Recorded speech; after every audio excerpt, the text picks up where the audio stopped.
Baseball, America's pastime.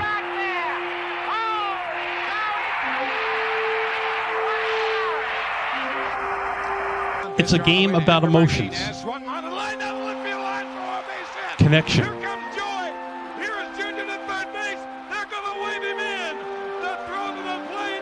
close plays,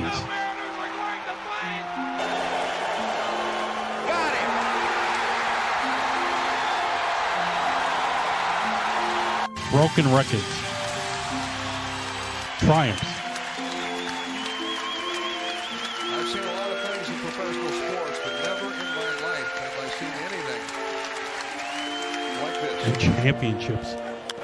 Left side, Swanson to first.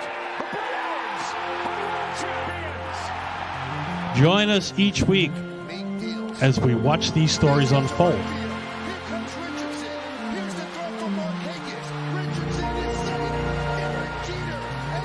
On Talking Baseball with Sal Angioletti.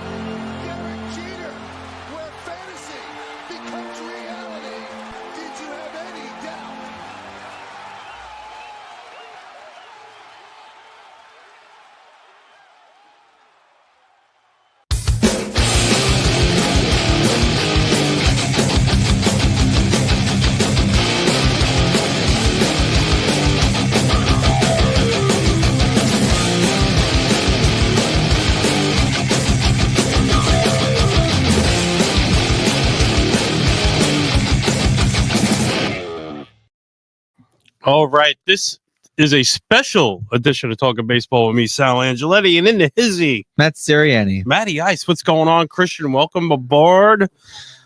Let me tell you, Matty Ice, I have not been this excited about a show In a long time? in a long time since I think we had Sean Casey the mayor on In Hamilton? in Hamilton when we're over at Hamilton Radio. 4 years, my goodness. Wow, we started in 2019 in Yeah. January. We are still kicking. We Well, could say yes because we're not live anywhere on the radio, so I don't. It's Damn. December of 2024, but it's still Is crazy it how December already? Yeah, it's December. The winter meetings are about to happen in another week out in Dallas, Texas. Everything's bigger in Texas, as Yeah. they say. And let me tell you something. It's not even here yet. The Juan Soto sweepstakes is still going on. Yeah. The Angels made a ton of moves. Mm-hmm. Higgy, Kikuchi. getting Higgy with it, went to the Texas Rangers. Yeah. Aroldis Chapman, a Cuban Missile, was signed by the Red Sox. Yes. Damn, that hurts. No, it's going to be great because now we can hit off of 13 times this year because it's a 1 year, $10.75 million contract. So Chapman's going to be in a 1 year prove it deal. That's the basis of it here. But before we get our special guest on Juan Soto, I want to get to this for a second. It's interesting the Red Sox brought in Aroldis Chapman because the Red Sox are one of those contenders for Juan Soto, and we don't know where he's going to go. We might not know about where Juan Soto goes for at least another few days. I'm thinking, now let's put it this way. We talked about it. What if, two biggest words probably anywhere in the world, in life, sports. If Soto doesn't become a Yankee, Judge goes back to right, and you got a question mark in center field. Does Jazz play back the outfield? Do you keep him at third? The Yankees have a lot of holes to fill. And the main cog in the wheel, I think, for these teams bidding for Soto is, okay, is he telling the owners, okay, if you want me to sign this big contract, I need some help here. You got to get me this guy.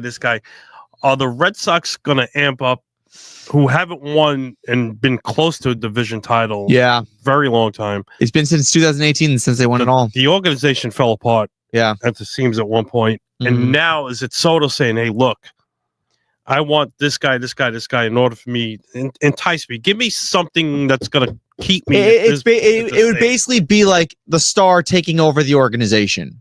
That's basically what would happen if Juan Soto goes to anywhere. I think if he stays with the Yankees, he doesn't have to worry about roster control. If he goes to Boston, then yeah. Yes. Does Boston have pitching? Now let's flip side of the coin. Let's go to Queens. Yeah. Where does the polar bear live? Does Pete Alonso stay in Met? Does he go to the Cubs? What's going on? If Soto wants to go to Queens, what's going to make him go there? I mean, keep this guy at first base if you're going to sign me, because that's not a bad 1-2 punch with Brandon Nimmo. And do you keep what's his name at second?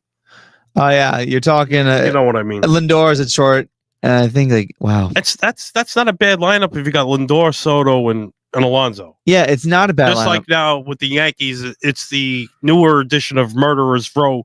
I mean, Stanton just knocked the crap out of the ball this year. Was healthy at one point. Yeah. That's what I said. If you stay healthy, the Yankees stayed healthy through the whole year. Judge was great. He stayed healthy. Forgot how to hit in the World Series, but that's okay. That always happens. Yeah, no, just like Winfield when in '81 when he was like 1 for 31 or whatever it was against the Dodgers then. Yeah. But is the time ready? Are we ready for this? I think we're ready. Are we all ready for this? I'm ready for Ladies this. and gentlemen, I got a whole way to introduce. I got a way to introduce him. So go for it, Matt. The way I like to introduce people is to give them a little bit of a resume builder.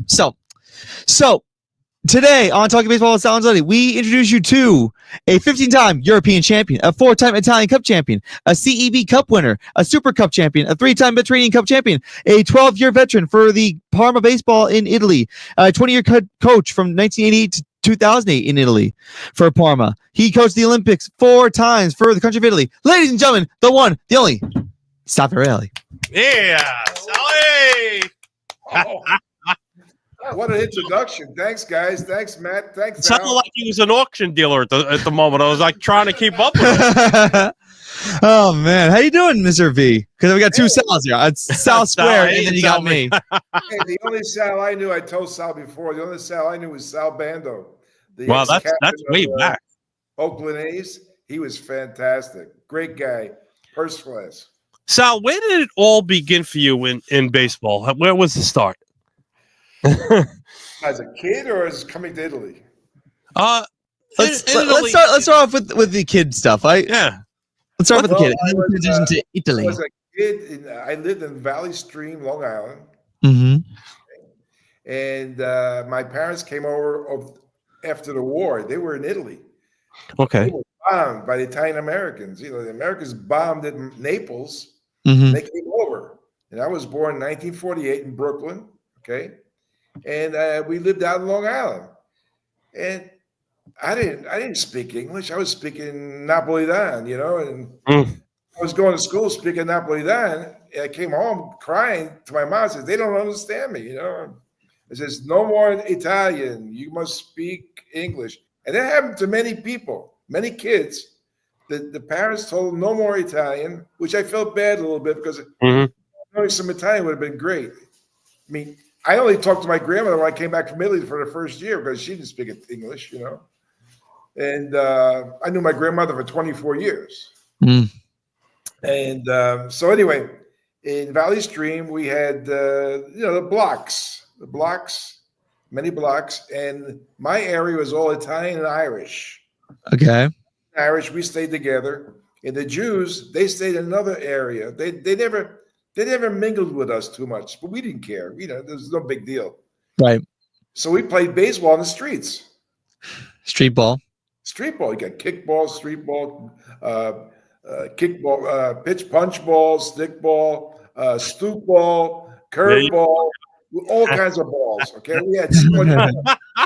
We had so much fun. But then as the spring came along, okay, the grass is being cut. Freshly grass smelled so great. Kids were riding around their bicycles with uniforms on. I didn't have a uniform. I said, "What's going on here, man?" You know, I was getting jealous. I said, "I want to be on a team too, also." So I picked the best team in Valley Stream, but I never played. So I said, the next year I'm going to get on the worst team in Valley Stream so I could play every game. Okay. I did that. So I played every game. Then I went to Valley Stream Central High School, and I pitched and I hit in that league. And I was at the end of my senior year, I was the MVP. Wow. Okay. Then I had no scout. I had a Philadelphia scout look at me one time, but nothing happened. I then went to work on Wall Street. Okay. I went to college at night. Went to Wall Street. And I played in 2 different leagues, one in Brooklyn and one in Long Island. Okay. I played a lot of games. I love baseball. I love baseball. It's a beautiful, beautiful sport, and It is, and they want to keep reinventing the wheel. Did you see this thing with the golden at bat? oh no! Somebody throw Rob Manfred out of us. So the golden at bat, the way people works it, especially if like you haven't heard it for the first time, the golden at bat is basically this new thing where managers can come up with at some point of a game who they want to put in a certain at bat spot, as opposed to just going through your lineups regularly. Never heard that. It's strange. That's something new. Yeah, that's not the major leagues. Yeah, so it's like if there's a situation where the bases are loaded and we can win the game, I could go to the bench and point to either you or Matt and say, "Okay, Sal, grab a bat. It's your turn." It's basically a pinch hitter, pretty much. Well, you want to go after your A player who is on the bench, basically. Does that player stay in the game or he goes out? They stay in the game. It's just based on your lineup. That's really what it is. But back to your bio. Go ahead, Sal. It's a pinch hitter. Yeah, basically that's all it is. Pretty much. Yeah. No big deal. No big deal. Yeah. What I like is the new rule they're going to do in the spring training is the robotic umpires. Yeah. Yep. I've been teasing that since 2019. Finally. Yeah, you know what I don't get is a manager or ball player could get suspended or thrown out of a game for arguing balls and strikes. Yeah. But I never see an umpire get suspended for a game for making bad calls and basically turning any kind of game around, regular season, postseason, World Series kind of thing. And I've never seen an umpire be punished except for Angel Hernandez. So. Something that the Major League Baseball should do. Rob Manfred, who's also Italian, you know that, right? He is. I was with him with Don Fear at a dinner, and Manfred was sitting next to me. I said, "Hey, Sal, you know I'm Italian." What? My name is Manfredi. He's Italian. Well, anyway, what was I talking about? Your stuff. So anyway, while you were playing baseball, that was going on at the same time where you were working on Wall Street, correct? Yeah, I played on the weekends. I went to discotheques on Friday night. My Italian American friends went to the discos in Manhattan, and on the weekend, I played baseball on two teams. Over the weekend, wow! I loved it. And during the week, also on Wednesday night, we had games. Okay, and then I didn't think anything about it.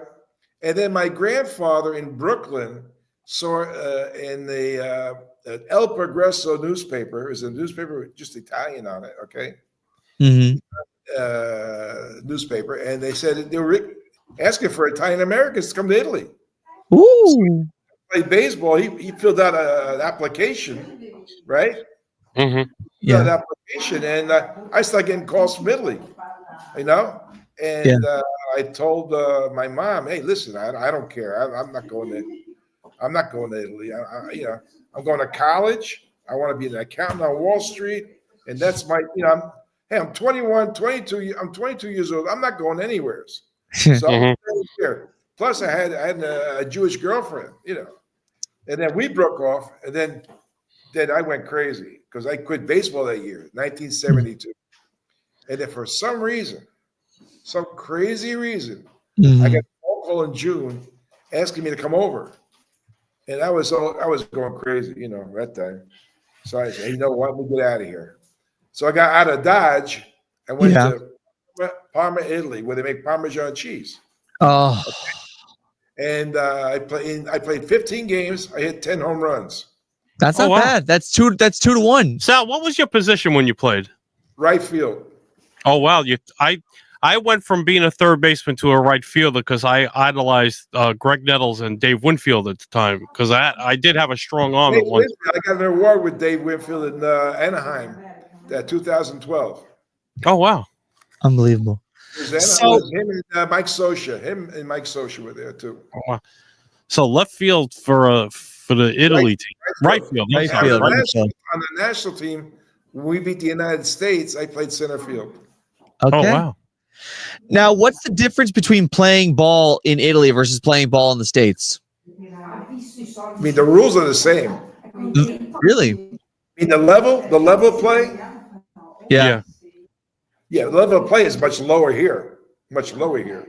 I would say like college ball. Like college ball. And so anyway, after the first year, I got calls from the Atlanta Braves. I sent you a photo of the Atlanta Braves in your messenger there. Yeah. Where I worked out for the Atlanta Braves, but I couldn't hit a curveball. I didn't learn how to hit a curveball yet. I learned later that year how to hit a curveball. Wow, that was my your biggest problem. bad pitch. Curveball. Curveball's not easy. Yeah. No, that's easy now if you know the why. Okay. Okay. So what I did, my stance in the batter's box, all I had to do was open it up. Okay. My eyes didn't bounce. Oh. That was the secret. After that, I was hitting home runs all over the place. Wow. And what was lucky, like Mike Piazza, who lives here in Parma also. Mike Piazza. Wow. In Parma. We both have left eye dominance. Okay. Now, what was your eye dominance? You probably don't know. My eye dominance is 80-20. No. Which eye is dominant, right or left? Oh, well, if you're batting from the right side, it would be your left. No, it would. If you're a good one. If you're a good one. Yeah. But do you know your dominant eye? My dominant eye is my right eye. Clearly. Okay. Just to prove it, you put the finger in front of a pole, okay, like that. Uh-huh. Like close both eyes open. Close one eye. Okay. No, you moved your finger. You guys both eyes open, close one eye. And then close the other eye. Which one stayed in the middle? Which one stayed in the middle? Oh, I get it. I get it. See, baseball, the hitting is the martial arts. Yeah. Okay. Eyes is the science of hitting. Okay, that's Yeah. the problem with Stanton. Yeah, you were going to tell me about Giancarlo. How did you help him out? Well, I was trying to help him out. I was trying to talk to Cashman, but I know his problem. But no coach can help him. They don't know the problem. Do you want to know how it is? Go ahead. All right. He's a right eye dominant. Ah. Now, when he was with Florida, he had an open stance. He did. Yeah.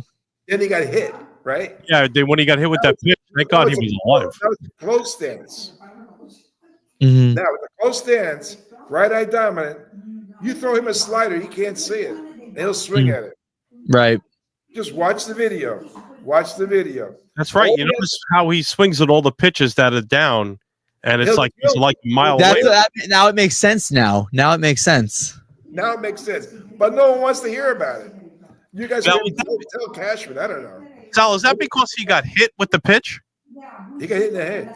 Yeah, I mean, is that the reason why? Obvious. Why did he, from open stance, went to close stance? Why? Wow. But listen. He'll kill the left-hand pitchers. He does. Because you could see the ball better coming out of a lefty. Yes. And that's another secret. I have another secret. You want to hear it? Shoot. You want to have fun? Game in the game. Okay. When you watch a game, any game you want to see, a left-hand pitcher, the right-hand hitters, 80% of the time will go to shortstop, grab ball at shortstop or third base. True. You know why? I'll tell you why. I'm not going to say things and not explain it. When it's coming from the outside part of the plate, to hit it to the left side, you got to do this with your hands. You know you can't do that. You got to stay under. So the only way to hit the left-hander is go center field, right field. Now, I want you to take any game this year. Take a look at it. And I want you to write me back saying I was right. 80%. 20% is high. 80% are ground balls to shortstop and third base. And I was a manager, and when I went to the mound, we had the bases loaded, went to the mound, I'd tell the pitcher, pitch on the outside part of the plate. who got double plays. Oh. Tom Glavine went to the Hall of Fame, and he explained he went to Hall of Fame staying on the outside part of the plate. That's a secret. A lot of the Braves pitchers back in those days did stay to the outside corner a lot. Glavine, Matt. A lot of ground balls. So that's a secret, because the only person who knew how to hit that was Manny Ramirez. Wow. Not the most intelligent guy in the world, but he was the genius in hitting. A student of the game. Student of the game. Sal, do you come to the States often, or when there's any big event? Once a year, yeah. I have all my relatives in Valley Stream, and sometimes I go down to my sister in Fort Lauderdale. Okay. Nice. Now, I'll be down there in February. Now, if nobody knows, I will tell. Sal, you were named the 2023 ambassador for the Italian American Baseball Hall of Fame. Yes, sir. What is considered about the Italian American Baseball Hall of Fame that nobody, for our viewers who don't know about it? They're a great organization. It's the Italian American Baseball Foundation. IABF. Okay. All right. And they give scholarships to Italians who play baseball. Oh, wow. Okay. It's a great organization. This year they got a lot of guys going in. Manfred, the commissioner's going in. Is he really? Yeah. The president of World Baseball is going in. Mm-hmm. The president of Italian Baseball is going in. These are all guys I know. Wow. And, Because it's a good organization. It's really solid. It's solid. yes, I also follow. I think his name is Joe. Joe Quagliano. Yes, I follow him on Facebook, and I've seen pictures with Don Mattingly and a lot of He's the best. He's the best. Donnie Baseball. Do you think? I mean, I think as a Yankee fan that he got outcasted a little bit by the Yankees. He never won. I think he should have been a manager of the Yankees. Manager, maybe, yeah. Yes. But in the Yankees, you got to win. You got to win. You got to go to the World Series. Yogi Berra, 10 World Series. Yeah. Mickey Mantle. Like Aaron Judge. Right. I don't know about that guy. I don't think he's a center fielder. Nah. And honestly, his postseason mechanics have really hurt him in recent years. It really has. So anyway, I want to get back to you for a second, Sal. You coached in the Olympics 4 times. In 92, 96, 2000, 2004. What is it about coaching an Olympic baseball game that brings you so much pride for your country of Italy? Well, coaching an Olympic baseball team, a game, and a World Cup and a European is all the same. Nothing changes. The only thing is you go for a medal. Okay? Yeah. And Italy has never really been competitive for a medal. Mm-hmm. So the approach to these Olympic Games is what really is the Olympics is the opening night when we're all together in going around the pista, Yeah. the track. Yeah. Uh-huh. And that's the Olympics for me, And then staying in the village is unbelievable. Unbelievable. What physiques are walking around, medals, I was so lucky. I was happy to be in 1 Olympic. I went to 4. Mm-hmm. No one else in the world has gone to 4. So I felt kind of lucky. Who were the players that did play for you when you were coaching? Who went anywheres? No, who was on your team? Any For the Olympics? Yeah, for the Olympics. What major league players were with you? There would be nobody. Nobody. No. Well, Jason Simontaki. I've heard of him. The St. Louis Cardinals. Mm-hmm. Oh wow.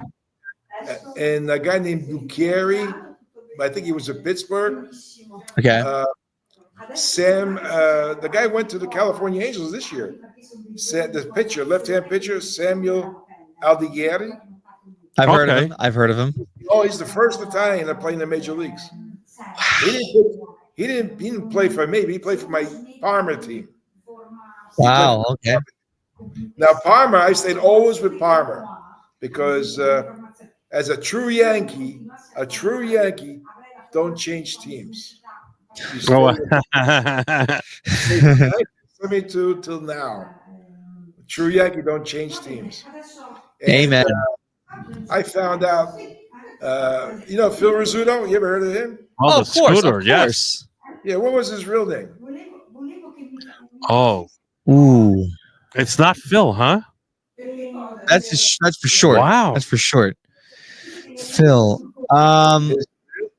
You'll never get it. It's Italian. It's Italian word. It's Italian. It's called Fiero. Piero. Fiero, Fiero wow. means Fiero. proud. Proud means proud. I like that. Oh, the scooter. Let me tell you. To Phil, I can tell you a lot of things. Let me tell you, the scooter was the best. Those guys on Channel 11, when there was thunder or whatever, Rizzuto would say he's on the GW bridge headed back home to Jersey, and Mel Allen. you'll never see between the Mets and Yankee announcers. You'll never see another three like Rizzuto, White, and Messer ever again. Bobby Mercer. Did you ever hear of Mel Allen? Oh, of course I did. He was Mel the best. Allen used to narrate This Week in Baseball. Yeah, that's right. I did a show on Tele Monte Carlo This Week in Baseball '91. Wow. I came after the Pope. The Pope And was then on we at had 12. Yeah. Came on at 12:30. Yeah, we had a kid show called The Baseball Bunch with Johnny Bench. He used to do that. He used to have the San Diego Chicken used to be with them all the time on there. And wow. Baseball, it's changed so much over the years, especially when you've been playing. I like some of the rules that Manfred has put in. Tell you the truth. Do you like the pitch clock? Makes it faster. That's what I've been saying. And I said a lot of guys were going to get hurt, and I was right. Baseball can get boring sometimes. Yeah. I mean, listen, When I want to sleep, I put a baseball game on. Hey, listen, pace is definitely improved for sure. And I think that you got to give Rob Manfred some credit for speeding up the game, making the game more exciting. I know that people don't like his vendetta. I don't like the guy at second base. Get rid of that. I guess. Get rid of that. You want to go 20 innings? That's baseball. That's actually what Manfred did is take international rules. See, he did. That's how we play. And I like it because you don't have to have so many pitchers. Yeah. No. Pitching staff. You just hit the key word, pitching. Pitching has come a long way. Gossage used to throw 4 innings for a save. These guys went complete games. Now they're babying these guys with a pitch count. And it's been for a very long time. Do you feel these guys should just go out and just throw the ball and not worry about a pitch count? Well, there's so much money involved. They don't want getting hurt, and they're all kind of uptight. They're uptight getting guys hurt because the big salaries, because they got guaranteed salaries. You get hurt, you get paid, and I don't know. That's a tough question, Sal. And it's like, do you believe there should be a cap on baseball now that the Dodgers have spent a ton of more money and more ball players? I mean, their salary alone without free agency is almost $1 billion right now. They just extended somebody, signed Blake Snell. Yeah. Well, they're going for the gusto. As well as Joe Namath says, if you got it, flaunt it. Wow. Remember that, Joe? Joe Namath? Yeah. Joe Namath. Joe Willie Namath. If you got it, you flaunt it. So if you got the cash, go ahead. And he did. Broadway Joe used to wear them big long fur coats. When I was younger, I looked like Joe Namath. I was walking on the Jersey Shores one time. I had a final photograph. All the kids were looking at me. I said, "Wait, you're Joe. I'm not Joe." That's great. I'll send you a photograph that night. It's unbelievable. Oh, I gotta see that for myself. What is your biggest your one memory that comes to mind right away when you were playing? Beating the United States. Mm. In 1973, Whitey Ford's son played on the USA team. Yeah. Oh wow. It's true. We were in Parma. We were losing by a run. I come in the 7th inning, and there was a left-hand pitcher on the mound. His first pitch was a curveball in the dirt. And the thing is, I saw the guy was pissed. I said, oh, shit. The next one's going to be a fastball right down the cock, right? It came. I hit it about 500 miles. It was unbelievable. We take the lead. And then Eddie Ford comes up. That's Whitey Ford's son. Yeah. He hits a tying home run. And then one of our guys, Vic Luciani, come up, and he hits the winning home run. We went crazy. It's only a ball game. It's not a war, Tell you the truth, the night before we were thinking about that. I said, hey, we're going to play against the United States. That's strange, Yeah. We're American, But it's only a ball game, it's no big deal. I remember that one. And then I remember another home run I hit against the Harlem Nichols in Parma. That one. And then the Olympics. Olympics is the best. That's where the legends are made. Steinbrenner in the 92 Olympics in Barcelona. I sent you a photograph of me and Steinbrenner together. Yes. Big George. He was great. Look, question about the Yankees. Yeah. With Boone taking over, everybody questions every manager. How short will the leash be in 2025 with him? I know that 5th inning, Sal, Max. Yeah. That 5th inning, that's heavy. Yeah. That's heavy. Fundamentals. Nobody saw the fine running of Kiki Hernandez in third. Yeah. Kiki Hernandez, he didn't go straight to third base. He went wide. He knew where Volpe was going to catch the ball, where he was going to throw the ball, and he ran outside the line. No one saw that. They never mentioned it. Wow. That's the fine. Okay, but what's his name? Judge took his Aaron Judge. off the ball. Yeah. Did not do your technique of he wanted to throw before he even caught it. That's what it was. All this, and look at also Cole not covering. Now all this, is it the manager's fault?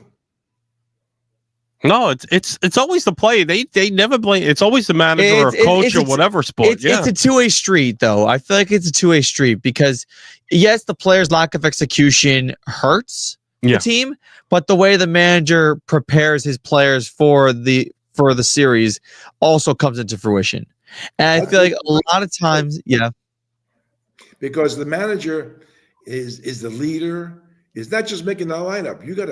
You gotta instill confidence. You gotta still, you know what you're doing. You know what I mean? If you sound you're doubtful and things, look at Cole. The first game in the World Series, he took him out. Yeah, they did. They did take him out too early. Yeah, That's not good. Yeah, we talked about it on the show. We said game one was going to be the table setter for the entire series. Yeah. The Yankees were going to win that game. The Yankees were winning it. Now, if the Yankees would have won that game, I predicted it would have gone 7, but it went 5.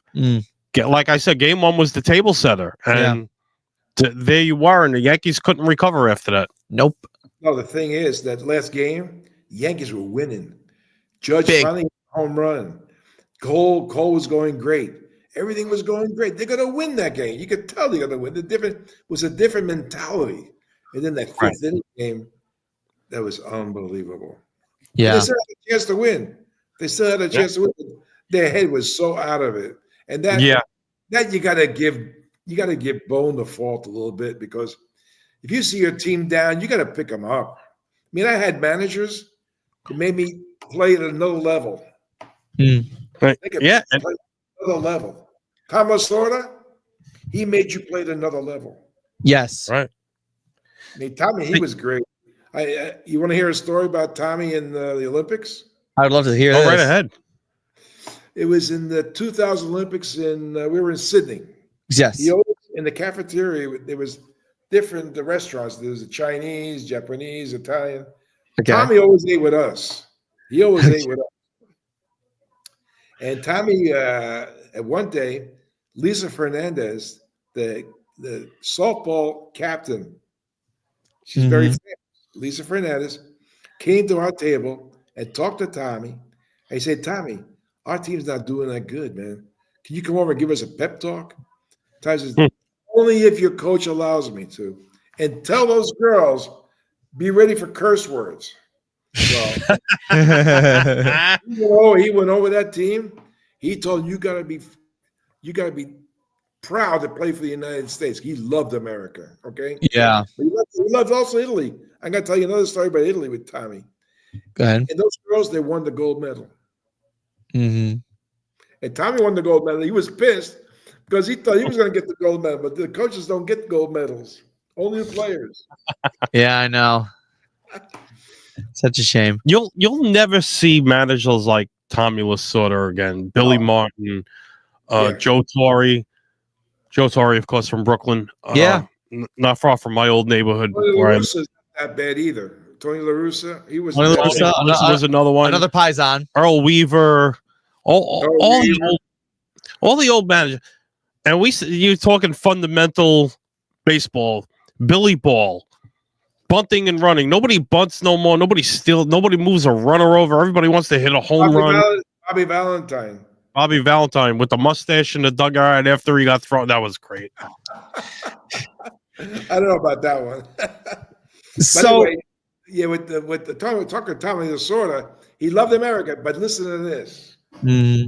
He told us at our cafeteria, guys, I'd walk a mile to shake an Italian's hand, but I would crawl 5 miles to shake an Abruzzese hand. He comes from Abruzzo, but he would crawl 5 miles to shake the Abruzzo's hand. He loved his father. He loved Italy. He came to Italy. He gave lessons in it. He came to Italy to teach baseball. Wow. He was great. He was great.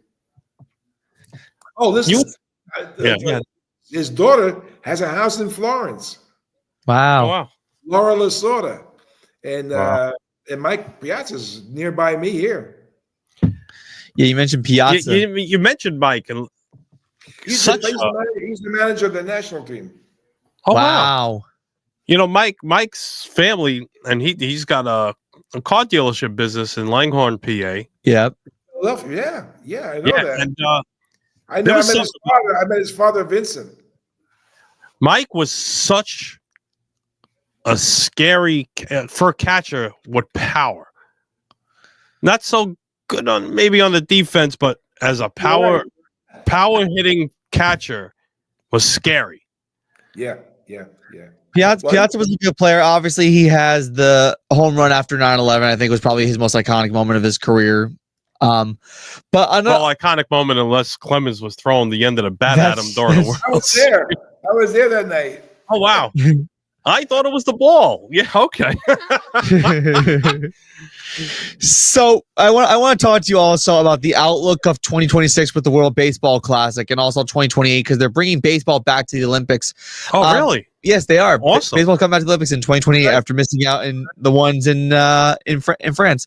So, what do you think the outlook of Italy baseball is going to look like for those two specific events? That's a tough one. Well, good question, guys. The Classic, Mike will get all the best pros. He'll get all the best Italian Americans. Now, to qualify for the Olympics, he's got to win the European Championship, and that's tough. Mm-hmm. That's not easy. But Mike really wants to go to the Olympics. He's from LA also. He played in LA. Started the Dodgers, yes, before it was a Met. Number 31. So it's going to be a tougher challenge to make a good team for the European Championship. Wow. So another thing, we see a lot of these major league ball players after the season go back to their countries, like in Punta Cana, Dominican, Japan, and they constantly play ball all year long. Yeah.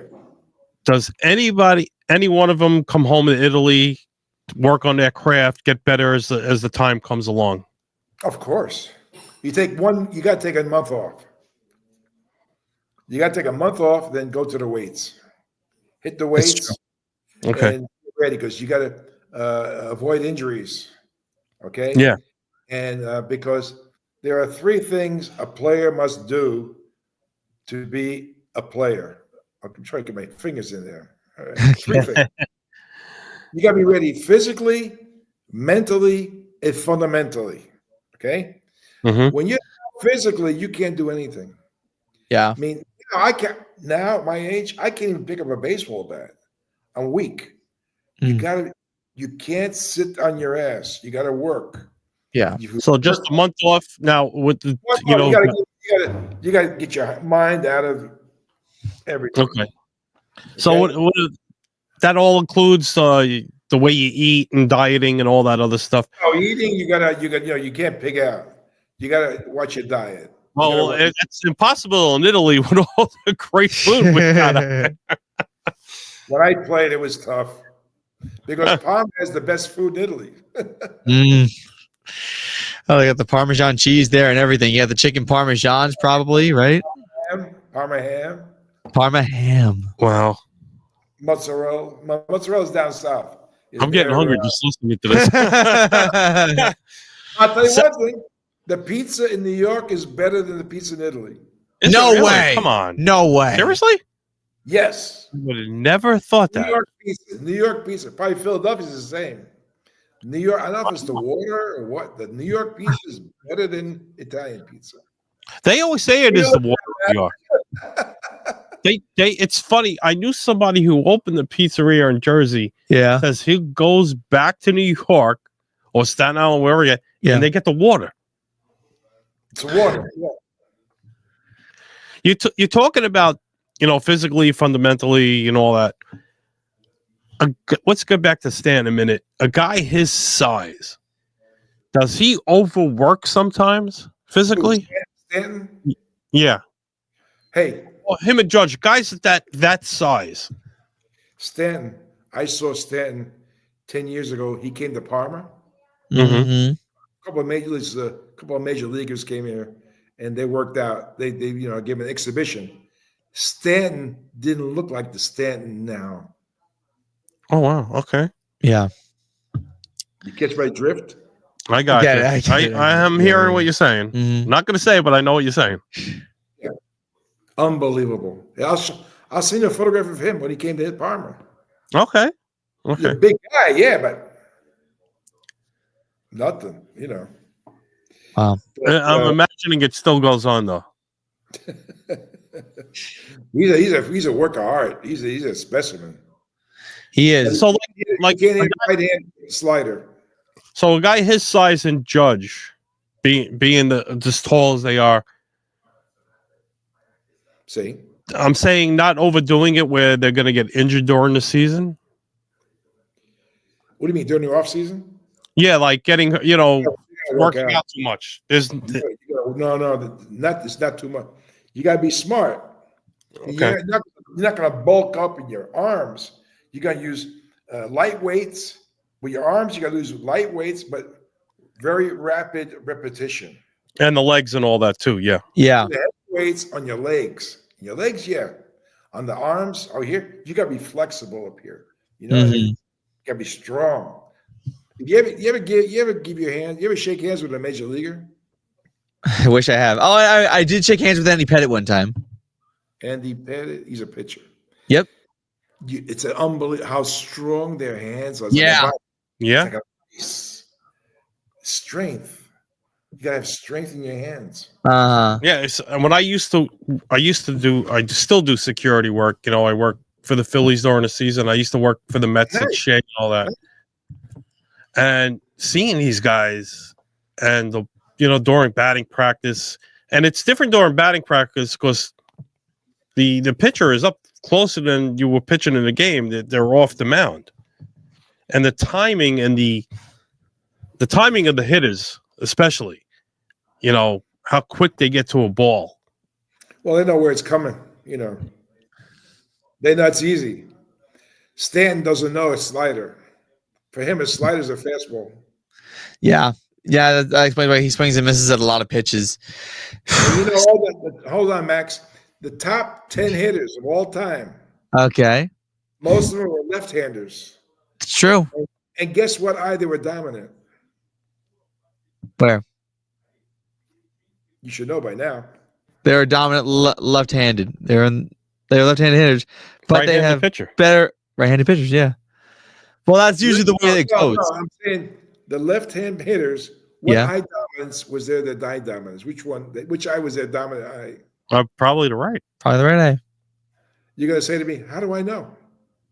The finger test. No, yeah, they were dead. I did research. All these players in the wintertime, they didn't do weights. They went hunting. Oh, what? Wow. Ty Cobb, Babe Ruth, they all hunted right-handed. Wow. The right eye. Did I? I'm left eye, but I can't shoot left-handed. A lot of those guys. Yeah. They shot right-handed because Yeah. they're right eye dominant. Ted Williams, Mm-hmm. George Brett, Rod Carew. The only lefty I know was Lou Gehrig. Okay, he was a lefty. There you go. Eye dominance is very important. If you got young kids that you want to teach them something, but I'm telling you, thing, watch a game with a left-hand pitcher and just please message me. 80%. Take count. 80% of the right-hand hitters will hit a ground ball to shortstop and third base. We're gonna do that. That's true. No, That's our it's homework. pretty common. Yeah, in those two situations, they ground out to first, they ground out to shortstop. That's usually how it goes. If they don't make contact, that's good. Derek Jeter, everything went to right field. Okay, now here's a good one. Yeah. Hit me. A person that switch hits. Yeah. Okay. Still the same eye? Pete Rose, Mickey Mantle, they were right eye dominant. So no matter what side of the plate, it's always right. No, you always got one eye when you're 4 years old. Okay. You got kids, test their eyes. When you're 4 years old till you die, that's your dominant eye. Mm. Wow. I just got chills. I know where I learned that. I learned that I was a guest in the Dodger Town. Yeah. Oh, I remember that. I met Piazza there one time. Lasota brought Piazza to our table, our cafeteria table. And Mike says, "Hey, listen, I'm in AA right now. If I don't make it, I want to come to Italy." I said, "Hey, no problem. Just come on, get your passport. Let's go." And rounds up in the major leagues. Unbelievable. You know what's funny? I started to learn. I'm right-handed, and I started to learn to switch hit Good. after a while. Then Were found, you a right-hand hitter? yeah. Do you stay open or closed or normal? Oh, I don't remember. I tried to do different major league stances. Like I used to do a Mattingly stance. The other way I used to do Winfield. You know I what? did Mantle. I did Mantle and Mays. I did Mantle and Mays. The craziest batting stance I've ever seen was Jack Clark. How did he hit like that? I know. Yeah. Unbelievable. He was the Cardinal, and then the Yankees grabbed him for a couple of cups of coffee. That's right. Well, that's why I said that baseball is an art. Is another homage art. But the eyes is the science that you can't change. And one of the first things you got to try to teach a kid who's going to hit how to stand. He's going to open, close, normal, but to take advantage of these. That's the key. That's the key of hitting. Yeah. Piazza was a left eye dominant, and he won the batting title a couple of times. Wow. Sal, question for you. Yeah, Dave. Where do you think Juan Soto was going to land? That's a good one. You know what? The whole major league. If he goes to LA, I'm quitting baseball. Same. No way. That's killing baseball right there. Seriously. I don't think he's going to wind up with Dodgers. He should be a DH. He's not a right fielder. No. They should put Judge at right, Soto DH, and get an authentic center fielder. And you know what? I feel kind of bad that Verdugo is going away because he's great defense. He is. Yeah, he is. He is. That's something I'll give him credit for. In second base, I would put Jazz. Was it Shaz? Yeah. Jazz, yeah. And I'll try to get Bergman at third.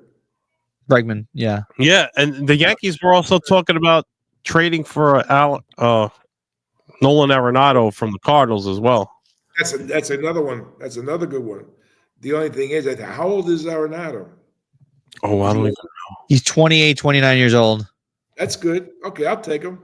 He's great. He's a winner. Mhm. See, Yeah, the thing is, Judge and Ohtani in the World Series were not World Series players. No, they were not. No, they were not. Soto was a phenomenal player. Mm. That's why his price is going up. Who's that? He did it when it counted. Who? Can you repeat who you mentioned again? Soto. Soto? Juan Soto, yeah. He did it Yeah, when it counted. He did. He hit in the World Series. He hit a lot. Judge and Ohtani did not hit that much in the World Series. No. And here were you two guys who were MVPs. You figured that out. In regular season. It's funny, Sal, because we always said on the show you could be 162-0, hit 100 home runs, but if you can't do that in the postseason, it doesn't mean nothing. Yeah. Exactly. Doesn't mean Soto did it. Yeah. Soto. Now the Yankee catching, I don't know what's going to happen with that guy. What's his name? Wells and It's Wells and Trevino. I don't and think Trevino. Trevino's gone. I like Trevino. But Wells, the Yankees have so many good minor leaguers. They once the Yankees and Braves were 1 and 2 with the top farm systems in baseball, and just imploded when you make bad deals. You know, you had A-Rod. With that big contract, you had Stan. A-Rod, nothing for me. Yeah. And it's Jeter. like, Talk to me about Jeter, and that's first class. there's your baseball commissioner right there. I think Jeter should be the commissioner of baseball. Yeah. Or maybe he'd be manager of the Yankees. Possibly. One question I have in my mind, and this is probably going to be a question that I think is going to be really tough for you.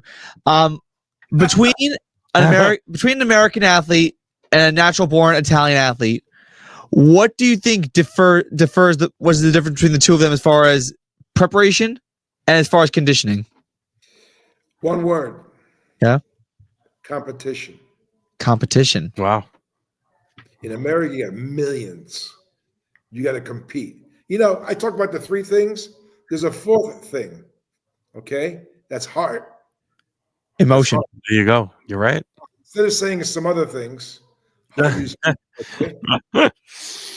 in baseball, you got to compete. That's why the Cubans are good, because they compete. They have a lot of competition. Mm-hmm. That's the difference. If we had more players in Italy, there's more. You got to compete with the other guy to get better. Right. That's the difference. Wow. Physical Italian physique is perfect for baseball. Yep. Yep. How come there are not many Italian ball players here, though? Do they not want to come to the majors, or? No, they want to go. They want to come. The competition is better than America. Yeah, it's not bad in Italy, but it's not enough. It's not enough. You know, it's not. You got millions playing baseball in Italy. We got about 40,000. Wow. You know, in America, you got competition. Mm. That'll make the difference. Mm.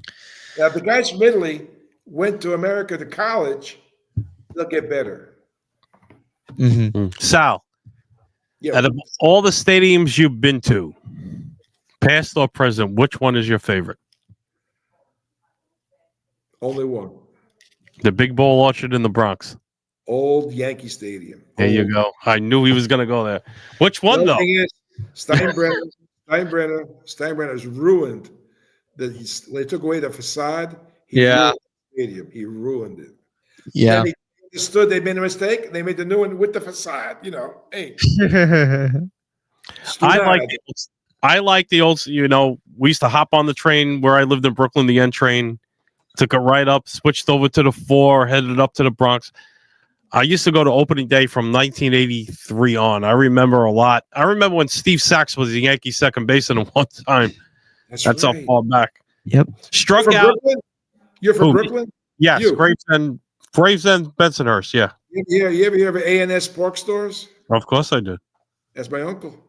Wow. Good food. I miss the. I miss the. We had Spumoni Gardens, L&B Pizzeria. You know, Oh. Unreal. Hey, Matt, where you from? I am from the great Garden State of New Jersey. I was born in Central State Hospital. My birthday, I'll be 27 in a couple weeks. Oh, you're lucky. That's my number. My number's Really? 27. Yeah. oh wow. Yeah, your number 27 is retired. That's right. Yeah. I wanted number 7. When I came to Italy, I wanted number 7 because my idol was Mickey Mantle. But some other guy Wow. had it. So I told him, give me 17.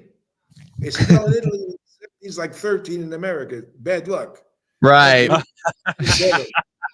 I bought a house. I bought a house here in Parma. If it didn't have seven as my address, I wasn't going to buy it.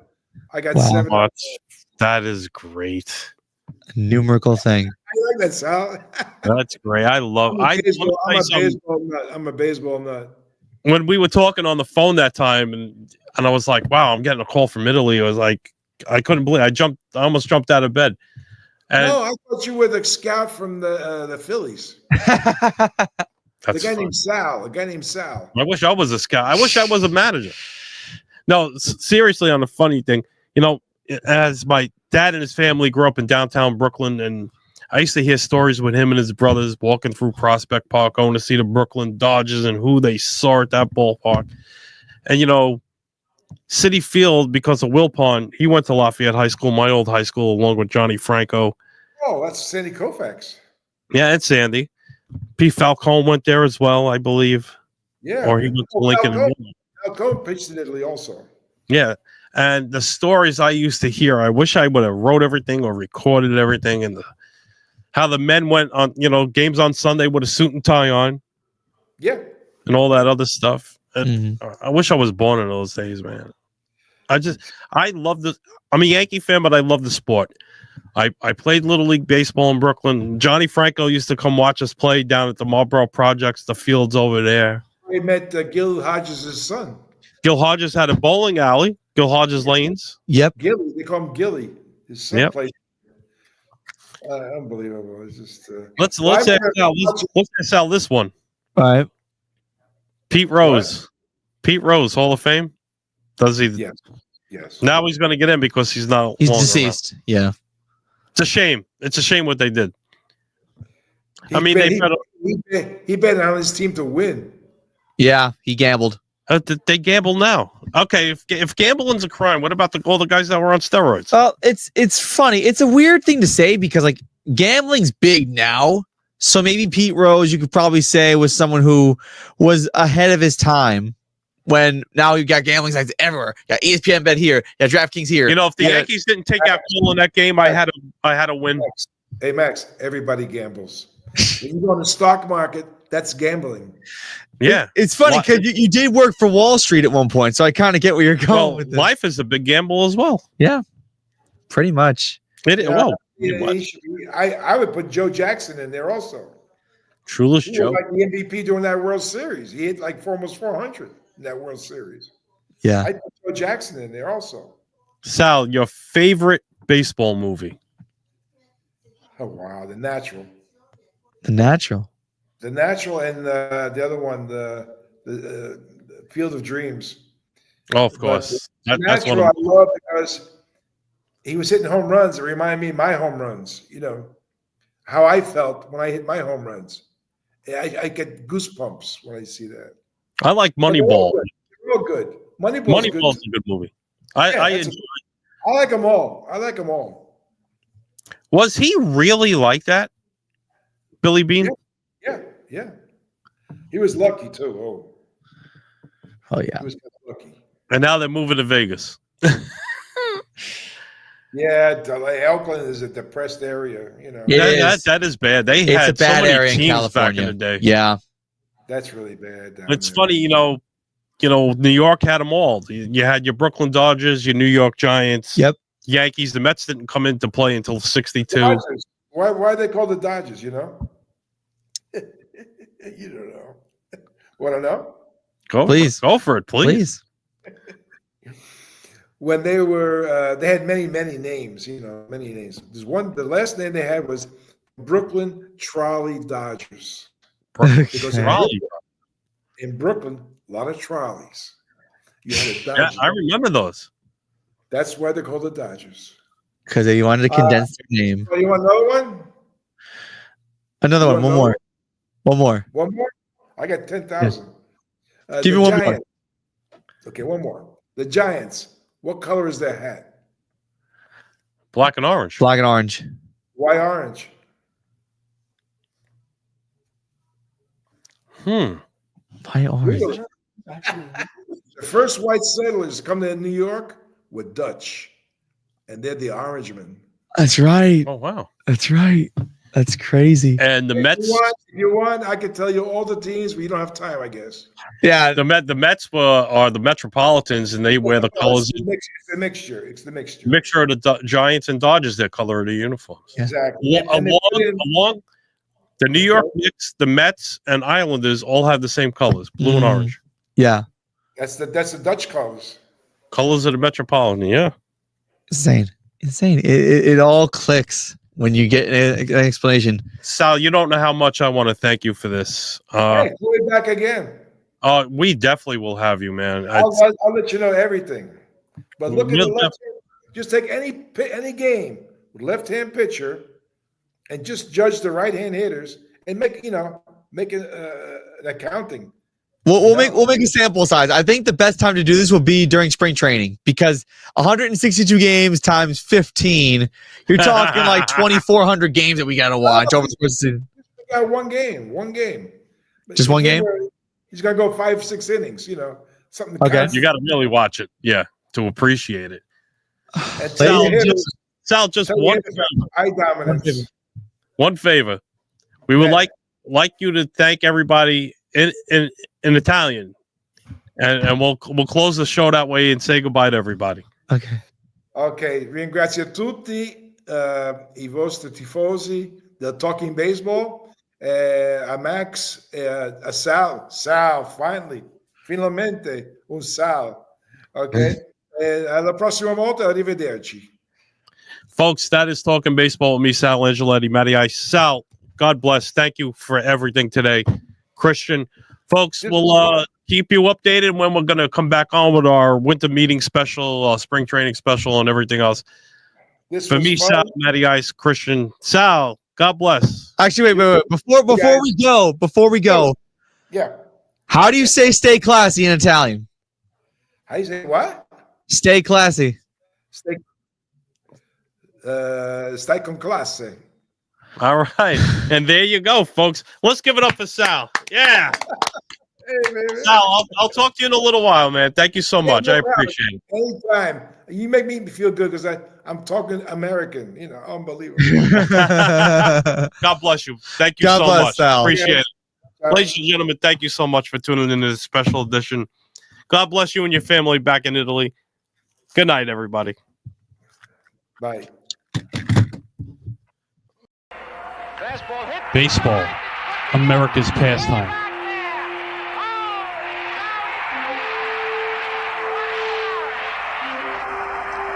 It's a game about emotions, connection,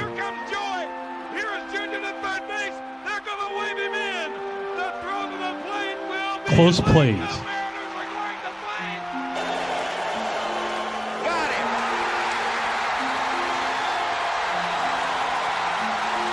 broken records,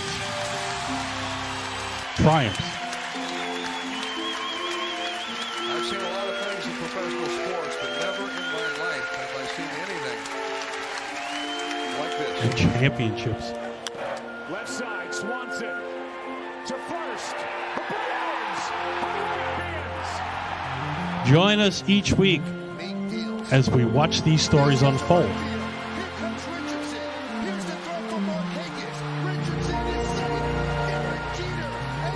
On Talking Baseball with Sal Angioletti.